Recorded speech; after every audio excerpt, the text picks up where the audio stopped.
A paz do nosso Senhor e Salvador Jesus Cristo. Sejam todos muito bem-vindos ao Momento EBD, momento de estudo das lições bíblicas da Escola Bíblica Dominical. Eu sou o diácono Peter Zucchi e vou acompanhá-los aqui nesse momento de aprofundamento, de estudo da palavra do nosso Senhor e Salvador Jesus Cristo. Chegamos hoje à lição de número 10. Estou aqui acompanhado do nosso pastor, professor, aconselhador, pastor Mário Souza. A paz do Senhor, pastor Mário. Saúdo a todos com a paz de nosso Senhor e Salvador Jesus Cristo, a paz do Senhor, irmão Peter, a paz do Senhor, irmão Jairo, que na técnica se encontra para levar a você o melhor som, a melhor imagem, e a paz do Senhor que se estende a você, professor, a você, aluno, e a todos que nos acompanham.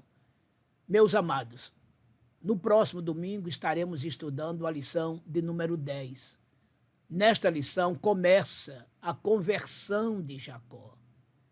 Vamos observar as mudanças na vida de um homem que se volta para Deus. Homem este que depois se tornou, o progenitor dos 12 patriarcas de Israel. O nosso Deus é maravilhoso e ele sempre está pronto a perdoar, como também salvar e transformar a todo aquele que dele se aproxima, se arrepende dos seus pecados e se convertem dos seus maus caminhos. Eu tenho certeza que muito teremos a aprender nesta lição. Na lição passada estudamos sobre o velho Jacó. Já a partir desta lição, desta semana, já vamos estudar sobre Jacó, aquele homem que se volta para Deus e como tudo começa a mudar. E é claro que a lição será no domingo, mas este programa estará durante toda a semana para que possa você revê-lo várias vezes. Hoje, segunda-feira, 1º de junho, do ano da graça de Deus, de 2026. Ao microfone, outra vez, o irmão Peter, que estará dando os avisos da igreja e já entrando direto na lição. Irmão Peter. Glória a Deus. Professor, fique atento a essa lição, separe o seu papel, sua caneta, seu celular, anote tudo, porque essa lição é, de fato, muito importante. Nós somos a primeira Assembleia de Deus em Coqueiral de Itaparica, estamos situados na Avenida Saturnino Rangel Mauro, número 162, Praia de Itaparica, Vila Velha, Espírito Santo, com cultos durante toda a semana. De segunda a sexta-feira, 8 horas da manhã, nós temos a consagração com o círculo de oração. Terças-feiras, 19h30, culto de doutrina aqui no nosso templo. Quinta-feira, também iniciando às 19h30, nós temos o culto clamando pelas causas impossíveis. E no domingo, a nossa escola bíblica dominical, iniciando às 8h30 da manhã, com classes para crianças, adolescentes, jovens, casais, homens, mulheres, enfim, você será muito bem recebido aqui na nossa igreja. E às 17h45 inicia nosso culto de louvor e adoração ao nosso Senhor e Salvador Jesus Cristo. Além dessa programação, temos aqui também na DCI no YouTube, ao meio-dia, nosso momento de oração com o nosso pastor presidente, pastor Elvis Rocha. Então, de segunda a sexta-feira, meio-dia, esse momento maravilhoso de oração. Vale a pena você seguir a DCI nas redes sociais, tanto aqui no YouTube como lá no Instagram. A DCI, Assembleia de Deus Coqueiral de Itaparica. Também seguir o pastor presidente, o pastor Elvis Rocha, e o pastor Mário Souza. Eu tenho certeza que você será grandemente edificado, tá bom? Hoje estudaremos a lição de número 10, que vai ser ministrada no dia 7 de junho de 2026 e tem o seguinte título: A Experiência Transformadora de Jacó. O textuário está no livro de Gênesis, no capítulo 28, no versículo 15. E assim diz o textuário: E eis que estou contigo, e te guardarei por onde quer que fores, e te farei tornar a esta terra, porque te não deixarei até que te haja feito o que te tenho dito. Verdade prática. Após um encontro com Deus, Jacó é transformado. Ninguém sai da presença do Senhor da mesma maneira. A leitura bíblica em classe está no livro de Gênesis, no capítulo 28, dos versículos 10 a 17. E assim diz a palavra do Senhor: Partiu, pois, Jacó de Berseba, e foi-se para Harã, e chegou a um lugar onde passou a noite, porque já o sol era posto, e tomou uma das pedras daquele lugar, e a pôs sua cabeceira, e deitou-se naquele lugar. E sonhou, e eis que era posta na terra uma escada, cujo tocava nos céus, e eis que os anjos de Deus subiam e desciam por ela. Eis que o Senhor estava em cima dela e disse: Eu sou o Senhor, o Deus de Abraão, teu pai, e o Deus de Isaque. Esta terra em que estás deitado, ta darei a ti e à tua semente. A tua semente será como o pó da terra, e estender-se-á ao ocidente e ao oriente, e ao norte e ao sul. E em ti e na tua semente serão benditas todas as famílias da terra. Eis que estou contigo, e te guardarei por onde quer que fores, e te farei tornar a esta terra, porque te não deixarei, até que seja feito o que te tenho dito. Acordando, pois, Jacó do seu sono, disse: Na verdade, o Senhor está neste lugar, e eu não o sabia. E temeu e disse: Quão terrível é este lugar! Este não é outro lugar, senão a casa de Deus, e esta é a porta dos céus. Os objetivos dessa lição são os seguintes. Primeiro, enfatizar que o sonho de Jacó foi o início de uma mudança profunda em sua vida. Segundo, expor as descobertas de Jacó. E terceiro, explicar o que era a coluna de Betel. Palavra-chave dessa lição é transformação. E assim inicia essa lição através da introdução. Na lição anterior, vimos que o relacionamento entre Esaú e Jacó era conflituoso, a ponto de Esaú planejar matar Jacó depois do episódio que resultou na perda da bênção que seria sua após a morte de Isaque. Ante a ameaça de uma possível tragédia, Rebeca e Isaque aconselharam Jacó a ir embora para a casa de seu tio Labão, em Harã.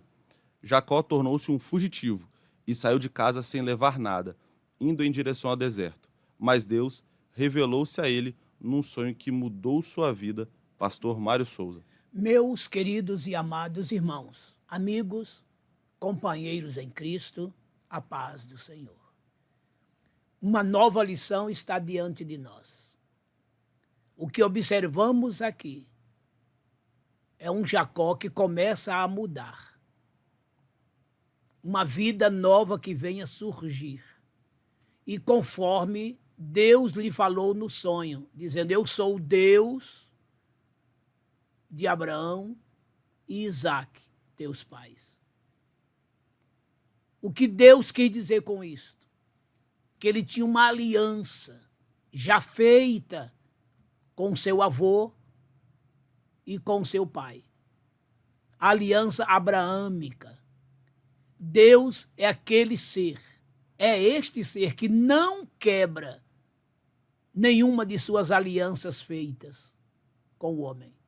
Aliança é o mesmo que pacto, é o mesmo que concerto, uma espécie de contrato. Está vendo? Então Jacó estava no plano de Deus, na sua presciência. Veja que este versículo 14, aqui desse capítulo 28, onde ele fala da semente de Abraão, ele fala esta mesma promessa a Abraão. Ele fala a Jacó aqui, ele fala primeiro a Abraão. Leia Gênesis capítulo 12, versículo 3, quando ele diz assim: Eu abençoarei os que te abençoarem e amaldiçoarei os que te amaldiçoarem. Em ti serão benditas todas as famílias da terra. A segunda promessa ele faz ao pai de Jacó, que é Isaque. Gênesis 26, 4. Ele repete o que dissera a Abraão, 12, 3. Então vocês anotem aí, professores e alunos, Gênesis 12, 3, Gênesis 26, 4 e agora Gênesis 28, 14. Para os três, ele fala aqui dele, Abraão, dele, Isaque, dele, Jacó, suas sementes. Deus abençoaria todas as famílias da terra, todas as nações da terra, com o mesmo sentido. Veja que era uma aliança feita a Abraão, 12:3, foi repetida a Isaac, 26:4, e agora tornava-se repetir, 28:14, a Jacó. Esse é o Deus de promessas, que vela sobre a sua palavra, que não quebra alianças. Sempre nós, seres humanos, é que estamos quebrando os nossos concertos, nossas alianças com Deus. Isso é muito triste, porque Deus não, ele não quebra a sua aliança. Ele honra a sua palavra e a cumpre. Jeremias 1:12. Então, queridos, agora ele se revelava a Jacó, semente de Abraão. Lendo Isaías 41:8, ele disse assim: Tu és Jacó, a quem elegi, semente de Abraão, meu amigo. Olha que coisa espetacular, irmãos. Que coisa linda. Vou até repetir o versículo para que você anote aí, né? Isaías 41:8. Veja lá. Tu és Jacó, a quem elegi, semente de Abraão, meu amigo. E é o que ele está dizendo aqui nesse sonho, que ele é o Deus de Abraão, o Deus de Isaac, seus pais. E que ele iria cumprir na vida de Jacó tudo quanto dissera a Abraão e a Isaac. E através de Jacó, os seus 12 filhos, Israel. E por meio de Israel, Jesus. Aí sim, lendo Gálatas 3, 16, 17 e 18, Paulo fala que Jesus é que é essa posteridade. Tanto é que Deus não falou no plural, posteridades. Ele disse posteridade, no singular. Então, Jesus é a semente de Abraão. Jesus é a semente de Isaac. Jesus é a semente de Jacó, a semente de Israel, que veio para abençoar com salvação todas as famílias da terra. Então, aquele velho Jacó, que enganou a seu pai, que fez uma espécie de chantagem com seu irmão, agora estava tendo um encontro com Deus. Um princípio de mudança já começava. E daí para frente, tudo se transformou. E nas futuras lições, vocês verão o resultado disso tudo. Tudo tem um começo, irmãos. Então vamos começar também, não é? Se até aqui erramos, não erremos mais. Lembra do que Jesus disse àquela mulher adúltera? Vai e não peques mais. Vamos mudar de vida. E Provérbios 28:13 diz assim: aquele que encobre as suas transgressões nunca prosperará, mas quem confessa e deixa alcança misericórdia. Esse é o nosso Deus, né? Que pune aquele que a transgressão encobre, mas ele perdoa aquele que confessa e deixa e muda radicalmente a sua vida. Teremos muito a aprender com a vida de Jacó. Primeiro ponto e seus subpontos. Aleluia. Primeiro ponto, um sonho que mudou uma vida. Se divide em 3 subpontos. Primeiro subponto, uma escada que tocava o céu. Segundo, Deus apresentou-se em sonhos a Jacó. E terceiro, as promessas de Deus a Jacó. Primeiro subponto, uma escada que tocava o céu. Durante sua fuga da casa de seus pais, Jacó dormiu e teve um sonho divino. Em seu sonho, ele viu uma escada, cujo topo tocava aos céus. Os anjos de Deus subiam e desciam por ela. Gênesis 28:12. A Bíblia diz que os anjos são espíritos ministradores, lá em Hebreus 1:14. Eles trabalham para aqueles que confiam em Deus. Nas Escrituras Sagradas, vemos por diversas vezes o Senhor revelando sua vontade aos seus servos por intermédio de sonhos e dos anjos. No Novo Testamento, lemos que José, o esposo de Maria, teve um sonho em que um anjo lhe falou que ele não deveria deixá-la, porque o que nela foi gerado era do Espírito Santo. Mateus 1, 19 e 20. Segundo Números 12:6, o Senhor revela-se em visões e sonhos aos seus profetas. Deus desejava falar e fazer algo na vida de Jacó. Segundo subponto, Deus apresentou-se em sonhos a Jacó. Em seu sonho, Jacó não somente viu os anjos, mas Deus apresentou-se a ele no topo da escada. O Senhor falou com Jacó de modo semelhante com o que falara a seu pai. O Eterno fala a respeito do seu pacto com Abraão e Isaque, prometendo que daria a Jacó a terra em que ele estava deitado. Aquela terra seria de Jacó e de sua descendência. Certamente Jacó estava temeroso ao ter que deixar sua família e seguir em direção a um lugar desconhecido.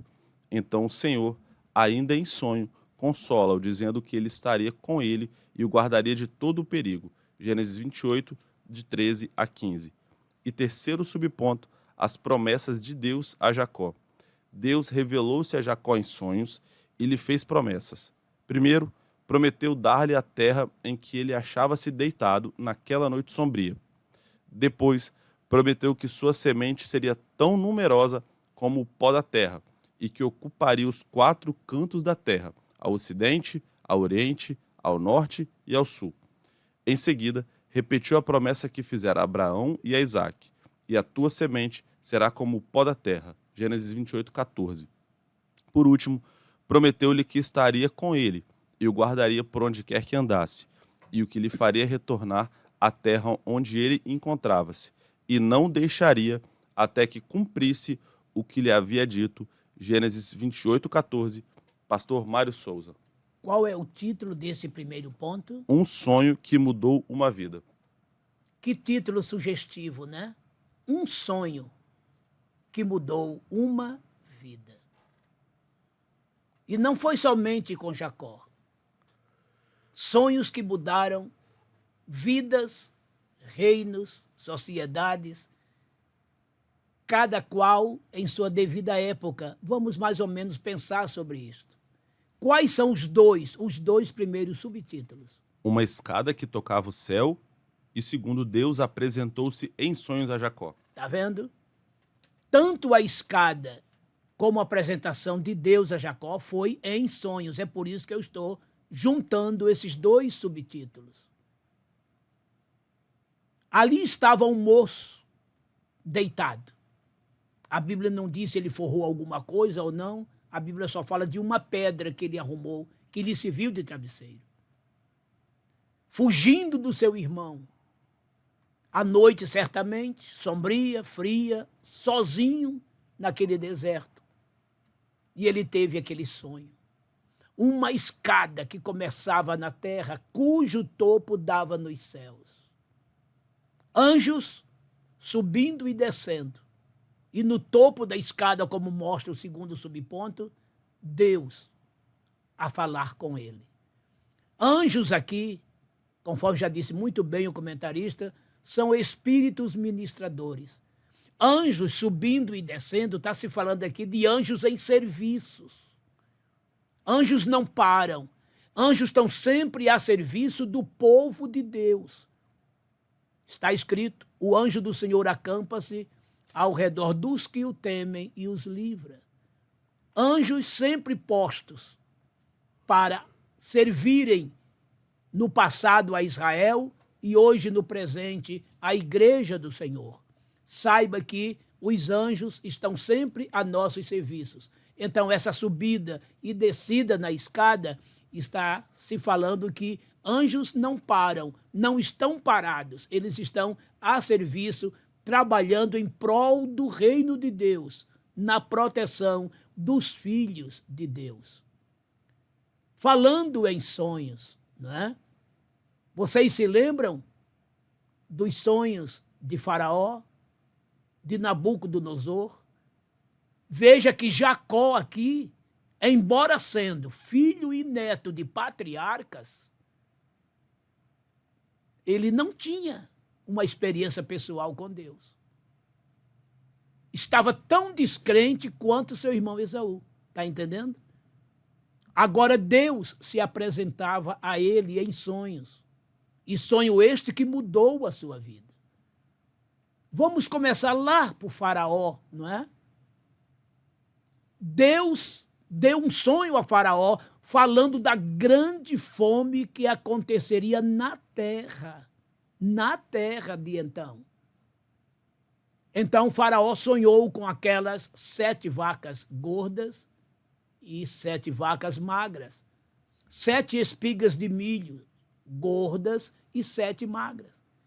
E ninguém no palácio, no reino, soube interpretar.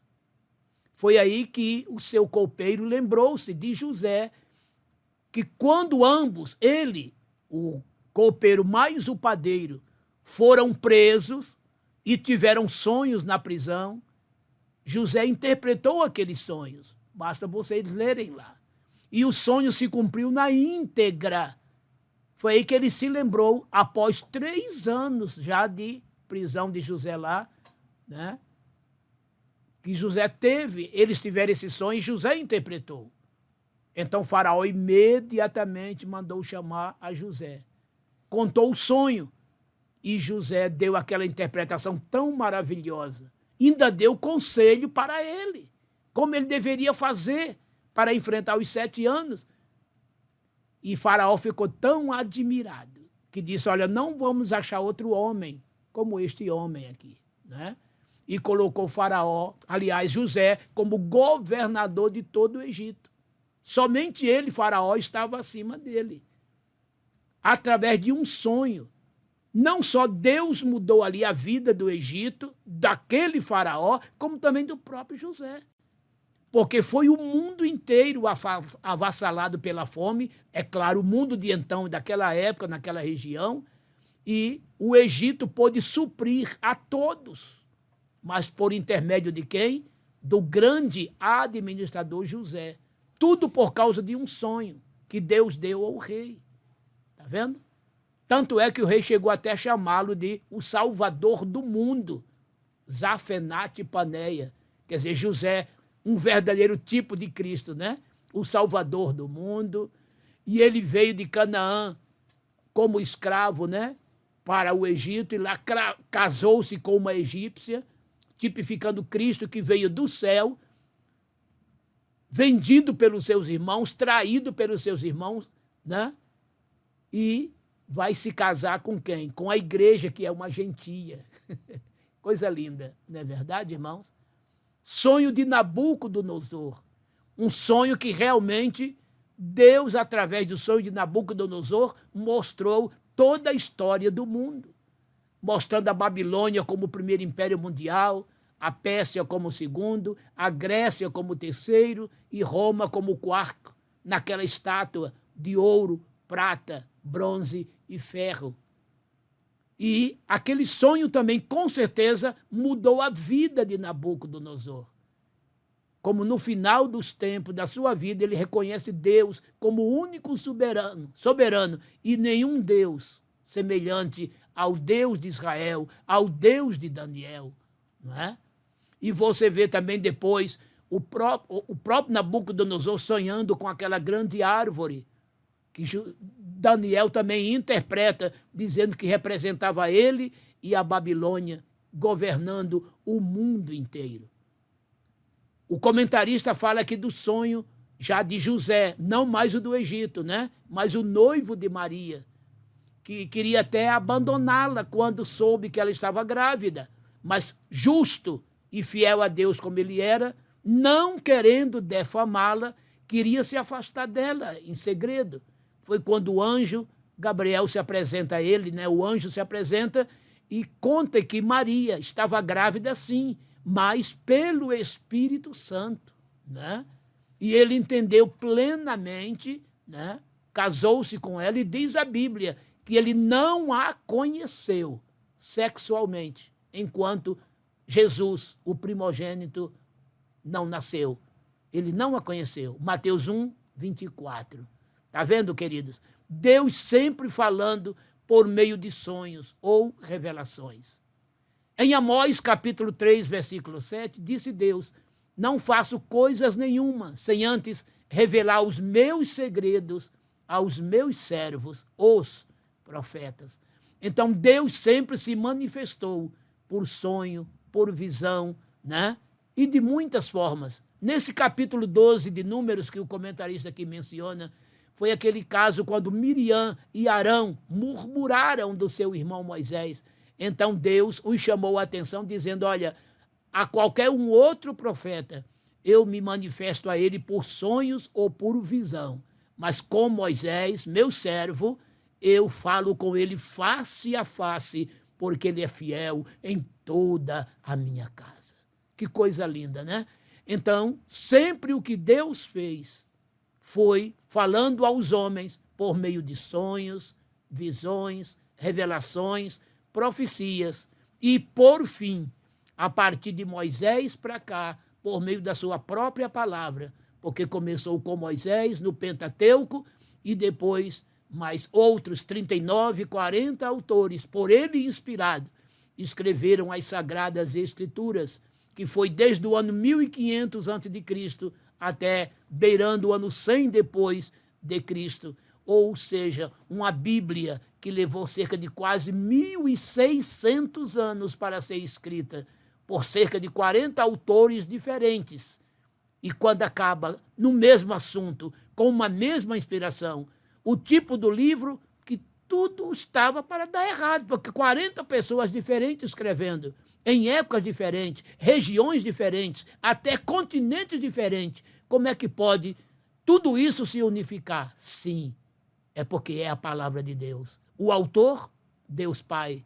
O seu tema central, Deus Filho. E o inspirador, Deus Espírito Santo. A Trindade em ação. Os homens, meros escritores, todos inspirados debaixo da plenária inspiração. Hoje, já não precisamos mais destas ditas revelações antigas, né? Porque agora temos a própria Bíblia, que é a palavra de Deus, para nos ensinar, nos edificar, nos exortar, nos consolar. E toda a Escritura é divinamente inspirada, proveitosa para ensinar, redarguir e corrigir com justiça, não é?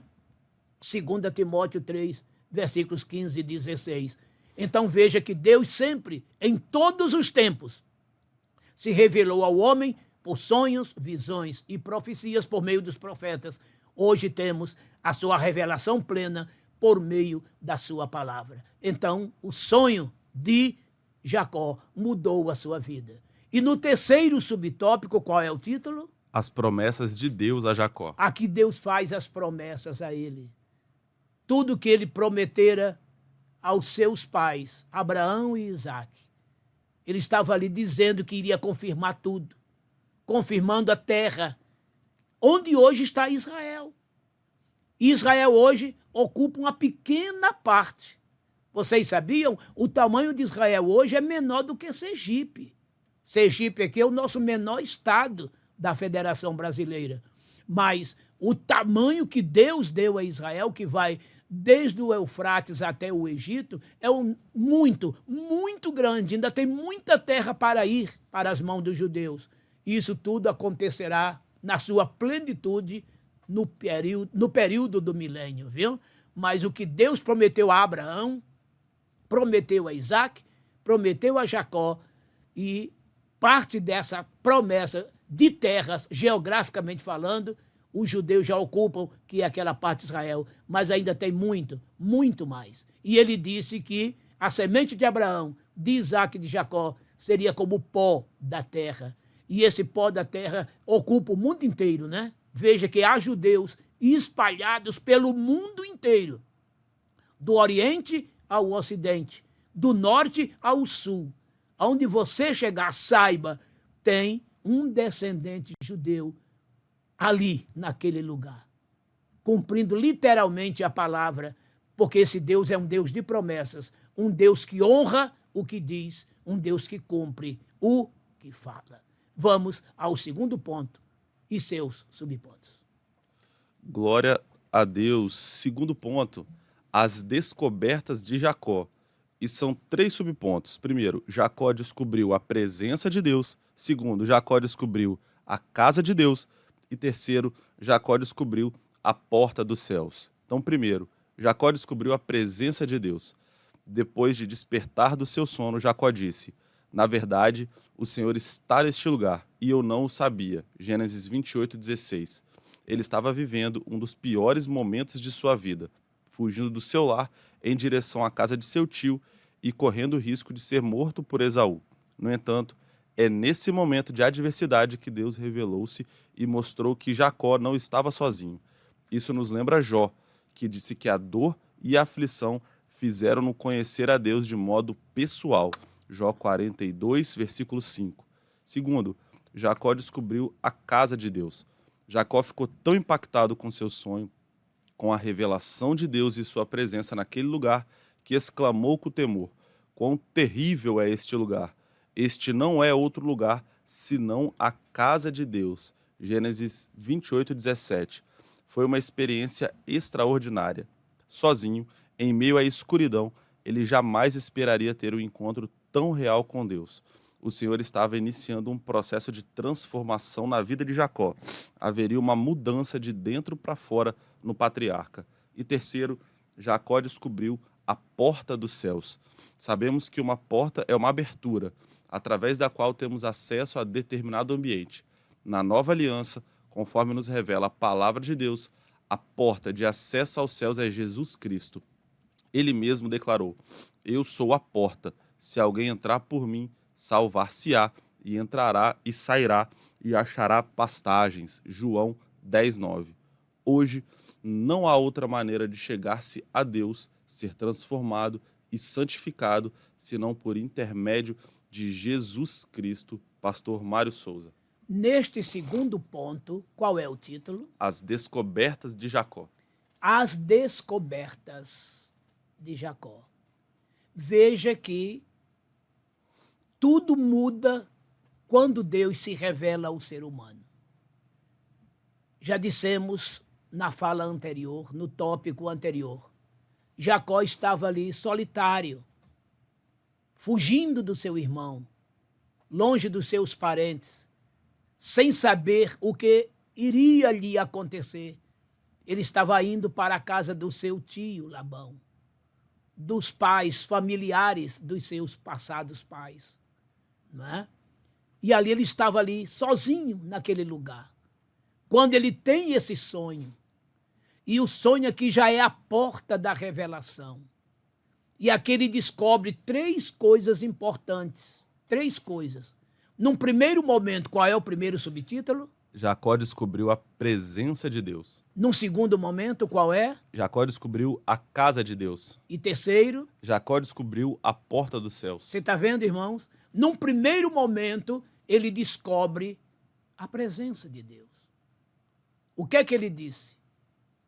Deus está aqui e eu não sabia.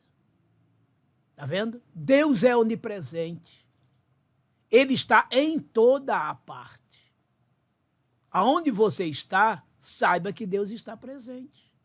Ele está olhando para você.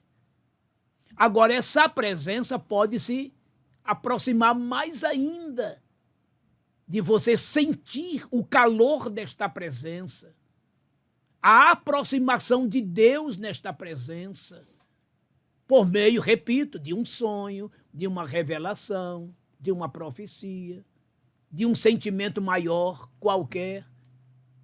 Jacó não sabia que Deus estava ali. E quantas vezes você pode não estar sabendo que Deus está presente, pertinho de você? O que foi que disse o salmista? Deus é refúgio e fortaleza. Olha agora, socorro bem presente na angústia, na tribulação, na perseguição. Salmo 46, verso 1. Ele quer se revelar a você. Entenda essas descobertas de Jacó como descobertas da revelação de Deus. Deus se revelando a Jacó por meio dele próprio, por meio da sua casa, por meio da porta. Deus quer se revelar a você. Agora, você tem que abrir o teu coração. Deixa Deus penetrar na tua vida. Deixa Deus intervir na tua vida. Em Isaías 41, 13, olha o que ele disse. Porque eu, o Senhor teu Deus, te tomo pela tua mão direita e te digo, não temas, eu te ajudo.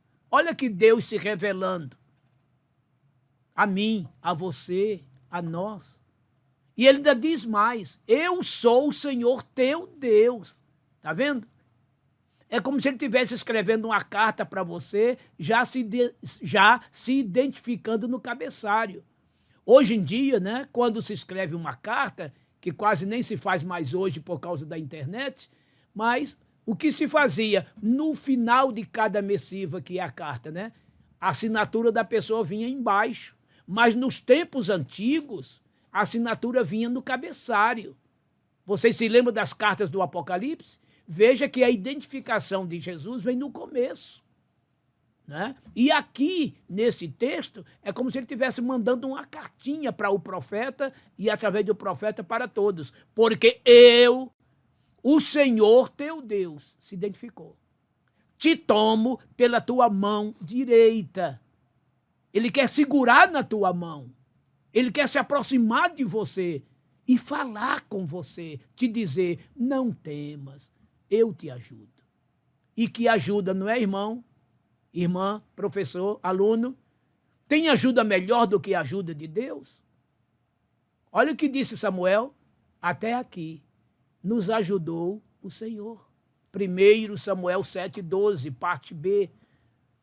É uma ajuda que jamais pode ser recusada, porque é a melhor de todas, é a mais poderosa de todas, é a mais abençoada de todas.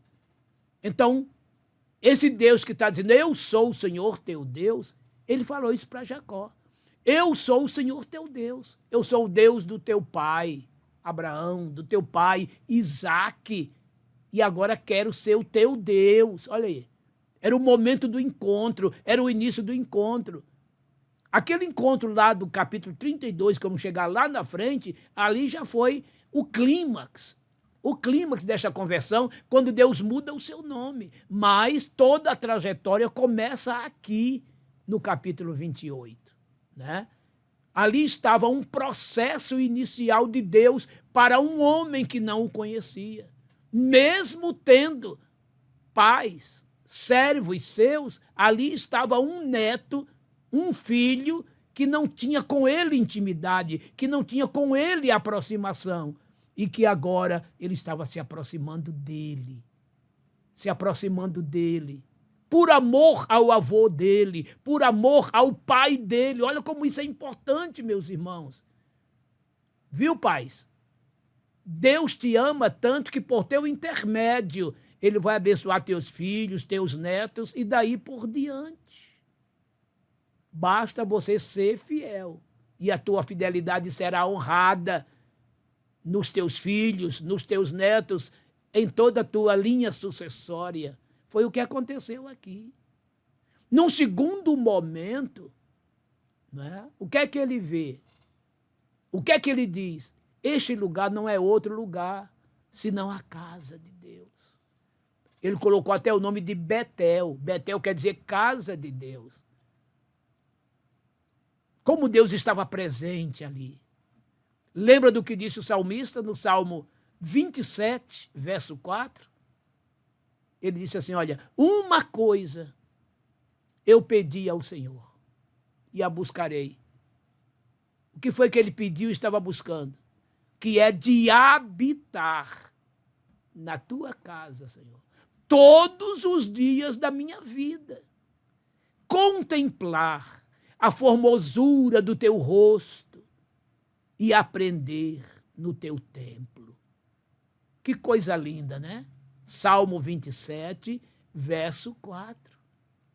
E se você ler os dois últimos versos do Salmo 23, olha o que diz o salmista. Certamente que a bondade e a misericórdia do Senhor me seguirão todos os dias da minha vida e habitarei na casa do Senhor por longos dias. E outras traduções, para sempre. O que significa habitar na casa do Senhor, morar na casa do Senhor? É naquela casa de paredes, de alvenaria, num templo que foi construído? Não. Habitar na casa do Senhor é estar na presença dele 24 horas. Olha o que Jesus disse. Aquele que me ama, guarda a minha palavra. E meu Pai o amará. E viremos para ele e faremos nele morada. João 14, 23. Está vendo? Ou seja, a tua vida, o teu coração, tua alma, teu espírito, vira a casa de Deus. Deus passa a morar com você e você com ele. Entendeu agora o que é morar na casa de Deus? Não é uma casa literal no seu sentido de paredes, de divisões. Não. É presença de Deus total. Você nele e ele em você. Alegrei-me quando me disseram, vamos à casa do Senhor. Salmo 122, verso 1.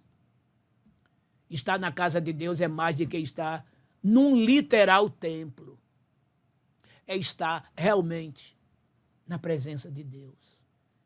Então, Jacó teve essa descoberta de que Deus estava ali com ele e ele nem sabia. Que aquele lugar é a casa de Deus, Deus está presente. E ele nem sabia. E, por fim, a porta. A porta. A porta do céu. Ele viu uma porta aberta. A porta se abre, surge uma escada que desce até a terra, anjos subindo e descendo, quer dizer, trabalhando, se movimentando, e lá no topo da escada, quem está, irmãos? Deus. Deus se revelando. Deus querendo ser de Jacó o amigo. Deus querendo ser de Jacó o confidente. Deus querendo ser de Jacó o pai, o cuidador, o assistente, o paracleto. E tudo aquilo já apontava para quem? Cristo, que é Deus. Eu sou o caminho, a verdade e a vida. Ninguém vem ao Pai senão por mim. Tem que passar por ele. Eu sou a porta. Se alguém entrar por mim, salvar-se-á. Entrará, sairá e achará pastagens. João capítulo 10, versículo 9. Ele é a porta. Você entrando pela porta, começa a caminhar. Depois da porta vem o caminho longo. Eu sou o caminho. Este caminho é cheio da verdade. Um caminho de verdade. É um caminho de vida, cujo seu final é o céu. É por isso que o próprio Jesus disse, porfiai por entrar pela porta estreita, que é ele. Porque larga é a porta.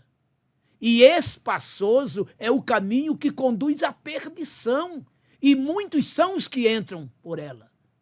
Porque estreita é a porta. E apertado é o caminho que conduz à vida. E poucos são os que a encontram. Mateus 7, 13 e 14. Por que porta você está entrando?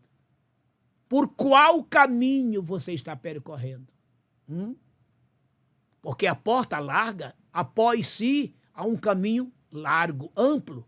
Sabe qual é o final? Perdição. E olha a matemática de Jesus, olha a quantidade. Muitos entram por essa porta larga. Muitos percorrem por esse largo caminho. Fim, inferno. Por outro lado, tem uma porta estreita, que após ela vem um apertado caminho. Só tem um detalhe, conduz à vida. Mas dadas as dificuldades de entrar pela porta e percorrer o caminho, olha o resultado.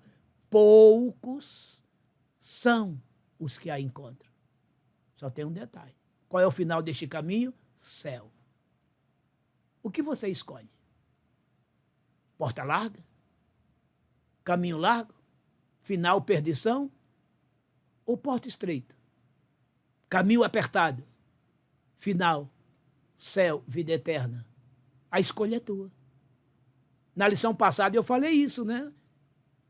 Dessa famigerada predestinação por aí, que diz que Deus escolhe uns para isso, outros para aquilo, e eu disse que Deus já sabe de antemão que nós vamos escolher. Está aqui o resultado. Ele está dizendo que tem duas portas e tem dois caminhos. Uma é larga e a outra é estreita. Um caminho é largo e o outro apertado. Agora tem que ver os finais. No caminho largo, inferno. No caminho estreito, céu. Qual você escolhe? Deus já sabe que você vai escolher, mas ele não está interferindo. Quem vai decidir é você.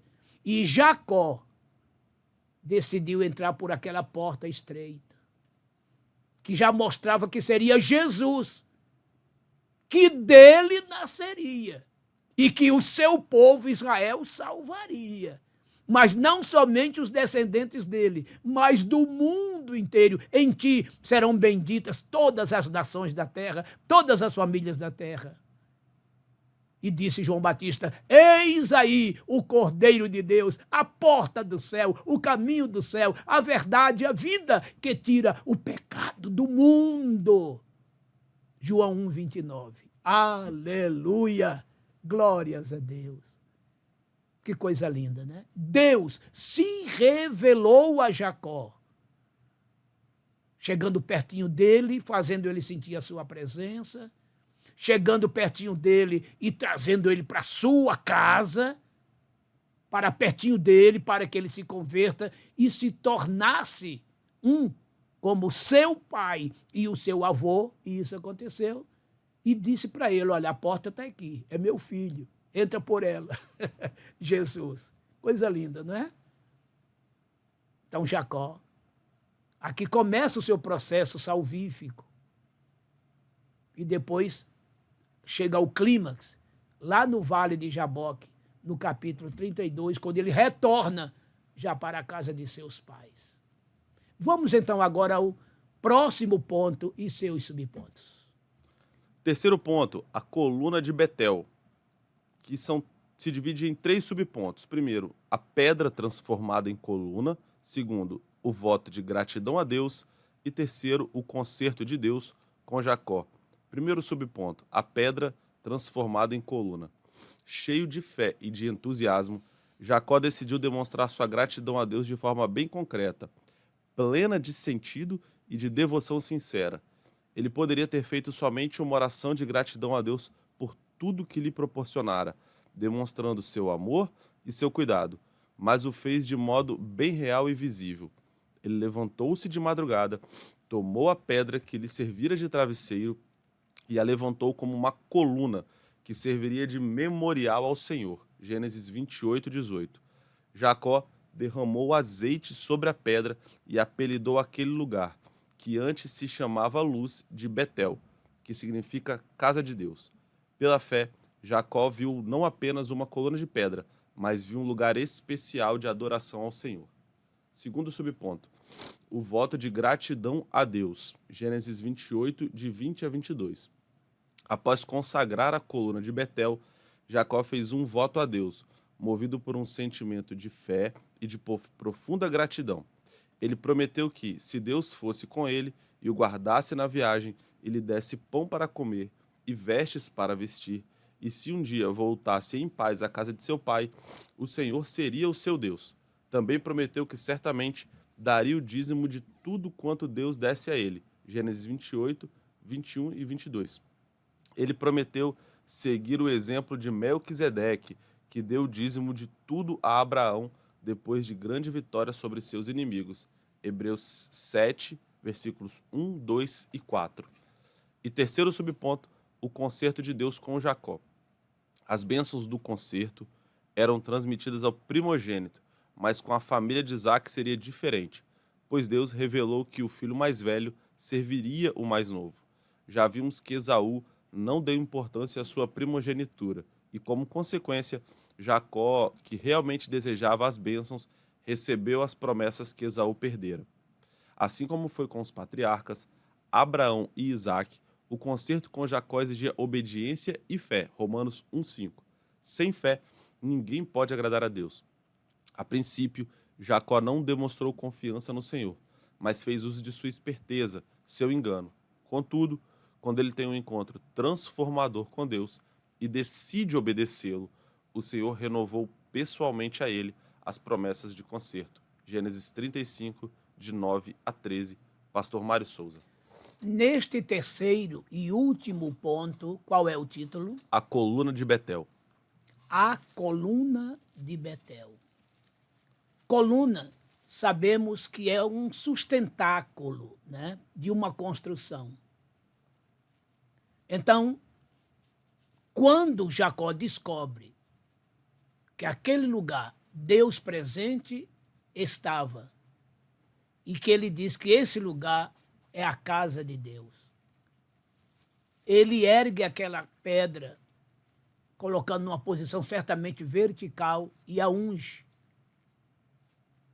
E pela fé, simbolicamente, ele vê ali a coluna de um templo. E simbolicamente, pela fé, ele vê ali a casa de Deus instalada. E chama aquele lugar Betel, que antes se chamava Luz. E Betel quer dizer casa de Deus. Lendo o Apocalipse, capítulo 3, a partir do versículo 12, Jesus diz que aquele que vencer, ao que vencer, farei colunas no templo do meu Deus. Olha aí, tá vendo? Sustentabilidade, sustentação. Então, aquela pedra, que também tipifica Cristo, né? Sobre esta pedra edificarei a minha igreja, porque não a minha casa, inclusive, né? Mateus 16, 8, aquela pedra vira coluna, sustentáculo, sustentabilização, e que você tenha a sua fé sustentabilizada, edificada na pedra que é Cristo, e que vire uma coluna de sustentação para a tua vida de fé, para a tua vida cristã. Seja um crente firme e solene diante de Deus, não recuando, não retrocedendo, deixando as coisas que para trás ficam, e prossiga para o alvo, pelo prêmio da soberana vocação de Deus em Cristo Jesus, nosso Senhor. Qual é o primeiro subponto? A pedra transformada em coluna. Bom, já falamos disto aqui. O segundo subponto. O voto de gratidão a Deus. Olha o voto de gratidão. Além dele, né, transformar aquela pedra numa coluna e ungi-la. Essa unção está falando, representando mais uma vez a presença de Deus. E por que não de Cristo? Porque Cristo no grego, Christos, quer dizer ungido. Pedra, coluna ungida. Está se falando muito de Jesus. O Cristo, na casa de Deus, o sacerdote de Deus, o príncipe das nossas vidas, o nosso Yeshua HaMashiach, o nosso Messias, o nosso Cristo, o nosso ungido, tudo em nós. Como disse Paulo, estou crucificado com Cristo. Não mais vivo eu, mas Cristo vive em mim. Eu sou casa dele. E ele vive na minha casa. É o Senhor da minha casa. Disse Paulo, vós sois o templo do Espírito Santo. Ele fala isto, né, em 1 Coríntios 3, 16 e 1 Coríntios 6, 19. Está vendo só? Coisas lindas e também maravilhosas. E aqui agora, né, Jacó, de posse disso tudo, num ato de gratidão, ele faz um voto ao Senhor. Um voto.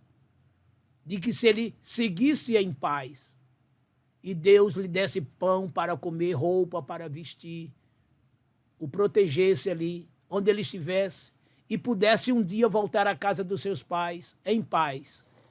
Então, ele o serviria. Isso tudo aconteceu. Se tornou um verdadeiro servo de Deus. Faça isto também. Vote a Deus, de maneira que você seja dele um verdadeiro servo, santo servo, uma verdadeira serva, santa serva. E o verdadeiro servo é aquele que é adorador. Ser servo é ser escravo. Ser escravo é servir a um senhor. Reconhecer a soberania de alguém que lhe é superior. Isso é ser adorador, sabia? O adorador vem dessa figura. O escravo curvado beijando os pés do seu senhor, reconhecendo que há sobre ele um senhor que lhe domina, que lhe governa. E o seu ato de prostrar, estar diante de alguém prostrado, é o ato da adoração. Então, o verdadeiro adorador é aquele que vive espiritualmente prostrado diante de alguém que lhe é superior. Então, a pessoa adora a Deus cantando, adora a Deus orando, adora a Deus alegre, adora a Deus chorando. Adorar não é cantar. Muita gente pensa que, estou cantando, eu estou adorando. Também pode estar. O cantar é uma forma alegre de adorar, mas não é adoração em si. Porque adorar é estar prostrado diante de Deus.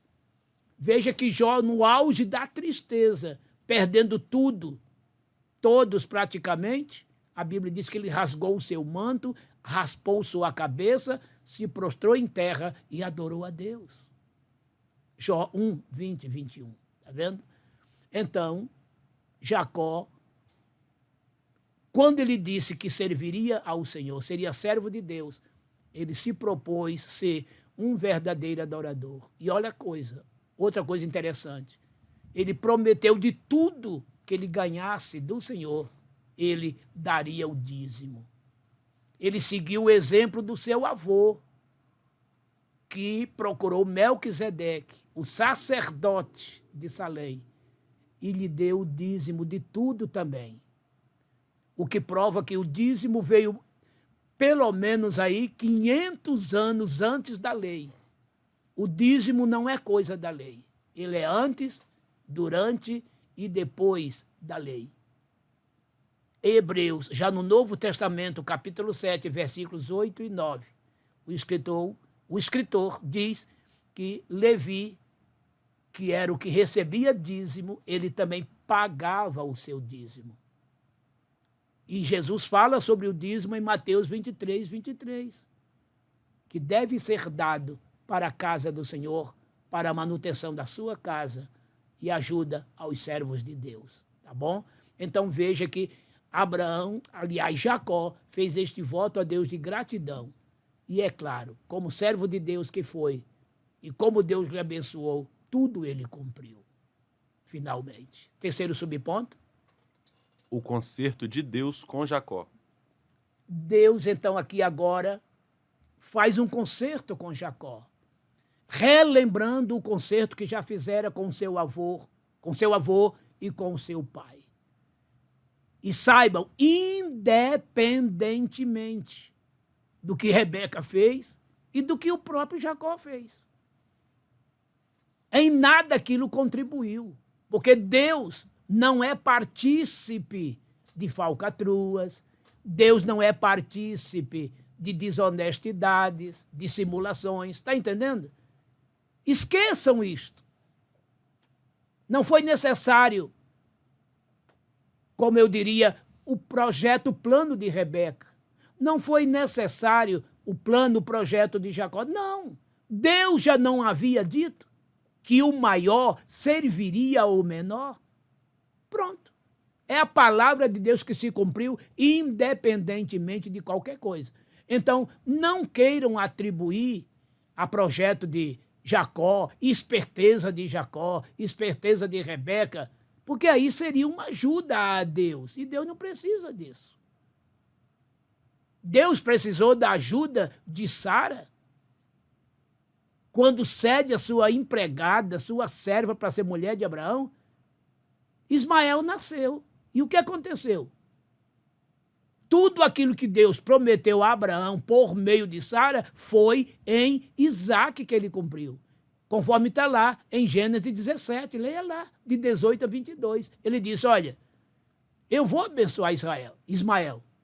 Em outras palavras, ele é o teu filho, eu vou abençoá-lo por amor a você. Agora, a minha aliança não é com Ismael, não. A minha aliança é com Isaque.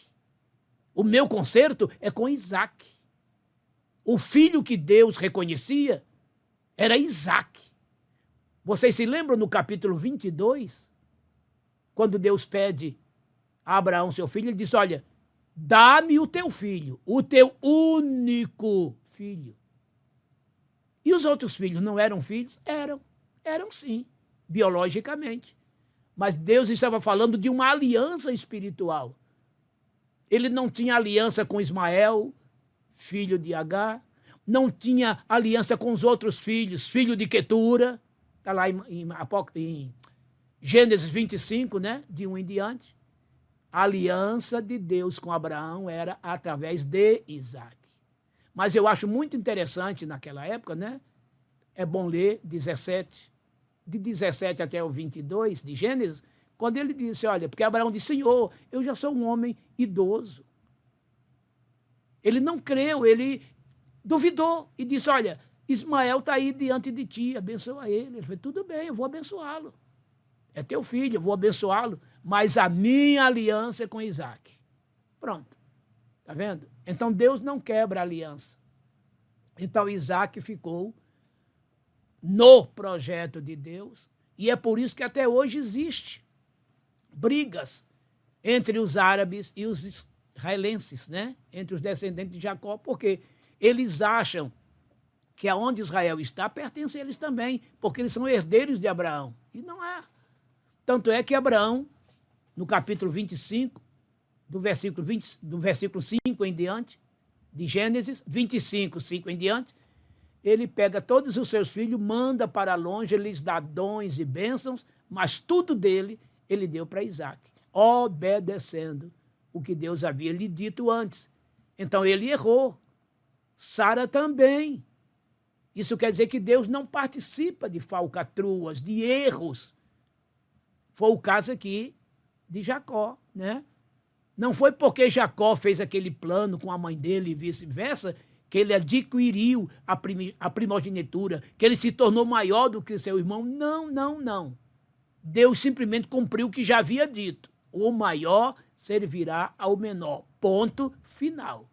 Então, Deus cumpriu. Isso quer dizer que eu e você não precisamos de ajudar a Deus em nada. O que ele nos prometeu, passe-se tempos, épocas, o que for, vai se cumprir conforme ele disse, conforme ele falou. É simplesmente assim. E Jacó, então, tornou-se quem? O pai de Israel, que, por sinal, levou o seu nome a partir do capítulo 32, e essa nação permanece até hoje com esse nome e permanecerá para sempre. Lendo Jeremias 31, de 31 em diante, vocês vão ver a aliança de Deus com Israel, como será a partir do milênio, né? Israel se convertendo no final da grande tribulação e começando uma grande, maravilhosa obra de Deus em Israel para todo o milênio. Jacó foi o começo dessas coisas todas. Abraão, Isaque e Jacó, os legados destes homens para nós, dos quais o mundo não foi digno. Na próxima semana, vamos continuar estudando, aprendendo mais sobre Jacó, né?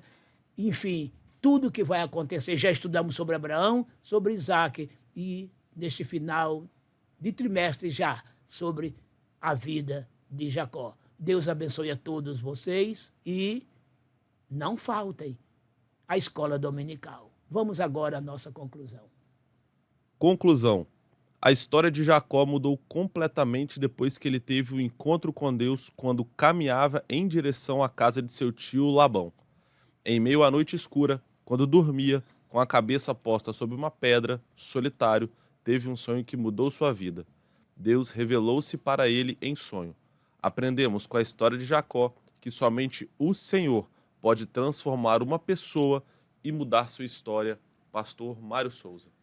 Da mesma maneira que Deus mudou a Jacó, também a Isaque e a Abraão, ele quer fazer com você também, com cada um de nós. Essa aparição de Deus a Jacó me lembra muito a aparição de Jesus Cristo a Saulo no caminho de Damasco. Quando aquela luz brilhou de maneira tão reluzente que se tornou mais forte do que a brilhante luz do sol em pleno meio-dia. Saulo cai por terra e uma voz lhe fala muito fortemente: Saulo, Saulo, por que me persegues? Duro é para ti recalcitrar contra os aguilhões.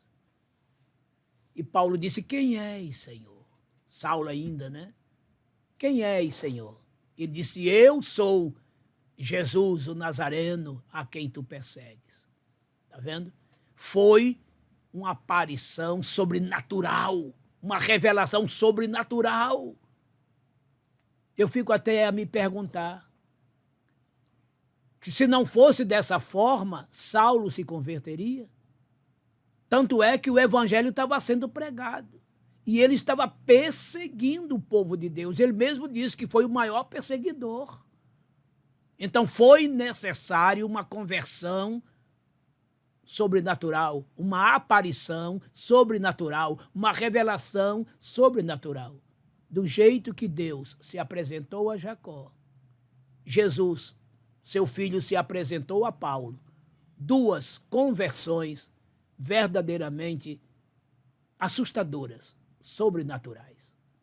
De Jacó veio Israel, que veio Jesus. E Paulo tornou-se o apóstolo, doutor dos gentios, o principal apóstolo, a principal fonte de pregação e de revelação do evangelho para o mundo.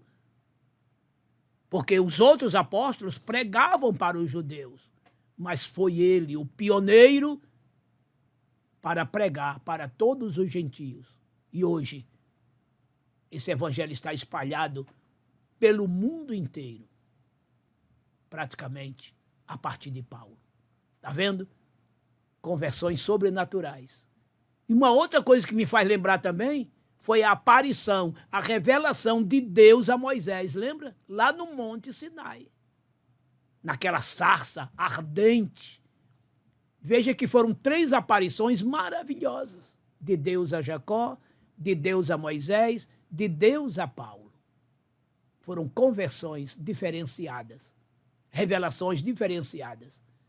E do jeito que Deus se apresentou a Jacó, se apresentou a Moisés, se apresentou a Paulo, ele quer se apresentar a mim e a você por diferentes meios. Pode ser, mas principalmente hoje pela sua palavra. A fé vem pelo ouvir e o ouvir pela palavra de Deus. Romanos 10, 17. Que Deus nos abençoe. Arrependamo-nos, sinceramente, de nossos erros e falhas e convertamo-nos ao Senhor, que se compadecerá de nós e nos dará a sua bênção e vitória. Amado e eterno Deus, ó meu bendito Pai, te agradeço por tão maravilhosa lição, assim como aparecestes a Abraão, a Isaac, a Jacó, a Moisés, a Paulo. Continue, ó Pai, se apresentando, aparecendo para este mundo que não te conhece. Hoje, por meio da tua palavra, através dos teus pregadores, teus profetas e pastores, com mensagens inspiradas pelo teu Santo Espírito, e que muitas e preciosas almas venham aos teus pés e se encontrem contigo, como se encontraram os nossos patriarcas, e assim toda a tua igreja, através dos tempos. Pai Santo, estenda a tua mão para dar saúde àquele que está enfermo e solução para aquele que está em problema. Te imploro estas coisas, meu Pai, em nome do teu Filho Jesus Cristo, meu Senhor e Salvador. Amém. Amém. Que o inescrutável amor ágape de Jeová, o nosso imanente Pai, que a inefável graça do nosso transcendente Filho, o Senhor Jesus Cristo, e a doce consolação do eterno Paracleto Espírito Santo venham repousar sobre toda a igreja do Senhor Jesus Cristo, em toda a terra espalhada, que ansiosamente aguarda, espera a vinda desse triuno Deus para nos levar e com ele morarmos por toda a eternidade. Amém.